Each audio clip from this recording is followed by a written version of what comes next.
2023-এর 10 March প্রথম পথে নেমেছিলেন। লাগাতার কর্মবিরতি ধর্মঘটের পর বর্ষপূর্তিতে নবান্ন অভিযানে রাজ্য সরকারি কর্মচারীদের যৌথ মঞ্চ। একাধিকবার সরকারের কাছে আবেদন করেও মেলেনি কোনো সুরাহা।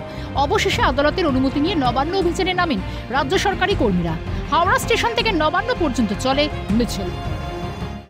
আমাদের যাতে পেনশন কর্মচারী বলুন আর রাজ্য সরকারি কর্মচারী নতুন পদে শূন্য পদে নিয়োগ, এবং আমরা যাতে 4% না, একটু রুটি ছোঁড়ার মতো না, ঘেউ না, আমরা যাতে আমাদের অধিকার বুঝে নিতে পারি এবং মহামান্য সরকার যেন আমাদের দিকটা দেখেন।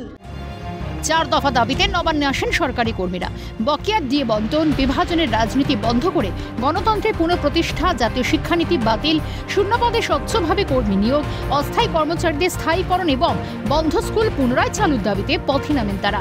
সরকারি কর্মচারীদের মিছিলে যোগদান করেন নিখিলবঙ্গ শিক্ষক সমিতিও। আমাদের দাবি হচ্ছে শূন্য পদে কর্মী নিয়োগ করতে হবে।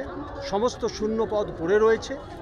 শিক্ষাকে, জাতীয় শিক্ষানীতিকে বাতিল করতে হবে এবং যে সমস্ত স্কুলগুলোকে তুলে দেওয়া হচ্ছে সেই স্কুলগুলোকে পুনরায় চালু করতে হবে এবং শিক্ষা ব্যবস্থাকে একটা জায়গায় নিয়ে আসতে হবে।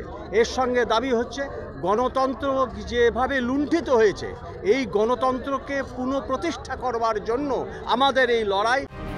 রাজ্য কোঅর্ডিনেশন কমিটির নবান্ন অভিযানে নেতৃত্ব দেন বাম নেতা তথা আইনজীবী বিকাশ রঞ্জন ভট্টাচার্য। নবান্ন অভিযানে এসে রাজ্য সরকারকে এক হাত নেন তিনি।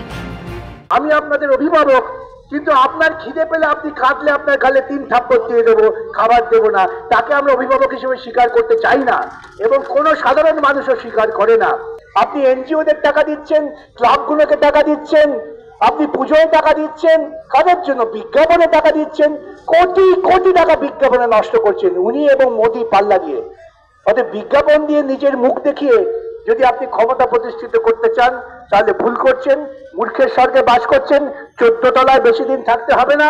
এইরকম বাড়াবাড়ি করলে পরে আমি এইমাত্র সাংবাদিক বন্ধুদের বলছিলাম, এই জনপ্লাবন 14 তলায় পৌঁছে যাবে, কোনো পুলিশ কোনো মিলিটারি ঠেকাতে পারবে না, এটা বুঝুন। লক্ষ্মীর ভান্ডার 500 থেকে 1000 হলেও বঞ্চিত রাজ্য সরকারি কর্মচারীদের ভাগ্যের চাকা কবে ঘুরবে? অপেক্ষা আর অপেক্ষা। হাওড়া থেকে দেবকুমার দেও এবং প্রসেনজিৎ অধিকারী রিপোর্ট, কালঘাটি নিউজ।